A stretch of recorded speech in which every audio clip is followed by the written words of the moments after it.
செல்லமே, காரணமில்லாமல் உன் முன்பு வந்து நான் நிற்கவில்லை. ஒரு முக்கியமான காரணத்துடன் தான் உன்னிடம் வந்து நிற்கிறேன்.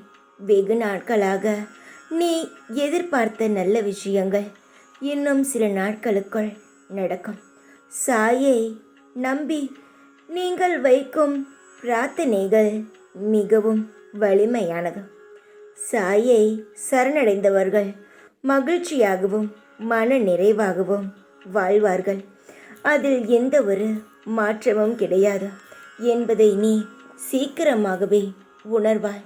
உன்னுடைய வாழ்க்கையில் ஏகப்பட்ட அற்புதமான நிகழ்வுகள் நடக்க இருக்கிறது. உன்னுடைய தனிமையானது இனி தனிமை இல்லாத பல பேர் உன்னை சூழ்ந்து இருக்கும் சந்தோஷமான வாழ்க்கையாக மாறப்போகிறது. இனி விரக்தியான வாழ்க்கை உனக்கு இல்லவே இல்லை. நீ என்னுடைய குழந்தை. உன்னை எப்படி வாழ வைக்க வேண்டும் என்பது எனக்கு தெரியும். அதனால் நீ எதை பற்றியும் கவலைப்படாமல் அமைதியாக இரு. நீ விழும்போதெல்லாம் தாங்கி பிடிக்கவும், மனம் உடையும் பொழுதெல்லாம் தட்டி கொடுக்கவும், தனியே நீ அழும்பொழுதெல்லாம் உன் கண்ணீரை துடைக்கவும் உன் அப்பா நான் இருக்கிறேன். கவலைப்படாதே.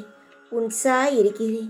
எந்த முறையில் என்னை பார்க்கிறாயோ அந்த முறையில் நான் உனக்கு நின்று உனக்கு ஆறுதல் சொல்வேன். உன்னை பற்றி தவறாக பேசும் நபரை என்னிடம் ஒப்படைத்துவிட உன் காலடியில் விழ வைக்கிறேன். அதையெல்லாம் விட்டுவிட்டு உன்னை நீயே வருத்தி கொள்ள வேண்டாம். உனக்காக நான் இருக்கும் பொழுது மற்றவர்கள் பேசுவதை எதற்காக நீ நினைத்து கொண்டு இருக்கிறாய்? எல்லா விஷயங்களும் மாறிவிடும். உனக்கு வெகு நாட்களாக காத்திருந்த செயல் உனக்காகவே உன்னிடத்தில் வந்து சேரப்போகிறது. உனக்காக நான் என்பது பேச்சுக்கு மட்டுமல்ல, செயலிலும் உனக்காக நான் எல்லாவற்றையும் செய்து தருவேன். உனக்கு ஆசீர்வாதம் தருவேன். உன்னை நான் வெகு நாட்களாக காக்க வைத்திருக்கிறேன். என்றாலும் உனக்கு வெறும் தரமான விஷயங்களை மட்டும்தான், செயல்களை மட்டும்தான் நான் உனக்கு தருவேன். நீ எதிர்பார்ப்பதை விட சிறப்பான வாழ்க்கைகளை, திட்டங்களை வைத்துள்ளேன். எனது அற்புத ஆசீர்வாதம் உனக்கு எப்பொழுதுமே உண்டு. வேண்டுதல் எதை நோக்கி வைத்திருக்கிறாயோ அது நடக்கும். இதில் எந்த ஒரு மாற்றமும் கிடையாது. இன்று நீ சொல், நாளை அதற்கான ஒரு முதல் படி உனக்கு பலன் நிச்சயமாகவே கிடைக்கும். நீ எது செய்கிறாயோ தெய்வத்திற்காக அதன் பலன் கிடைக்கவில்லை என்று நினைக்காதே.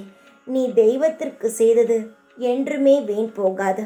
நிச்சயமாக நீ ஒவ்வொரு விரதமும் ஒவ்வொரு பூஜையும் உனக்கு கை கொடுக்கும். உன் வாழ்க்கையில் நீ எதை நோக்கி அடியெடுத்து வைக்க முயற்சி செய்து கொண்டு இருக்கிறாயோ அனைத்திற்கும் உன்னுடைய பிரார்த்தனையானது கை கொடுக்கும். நான் சொன்னதை முயற்சி செய்து பார். நான் சொன்னால் எல்லாம் நல்லதுக்காகத்தான் இருக்கும் என்பது உனக்கு தெரியும்.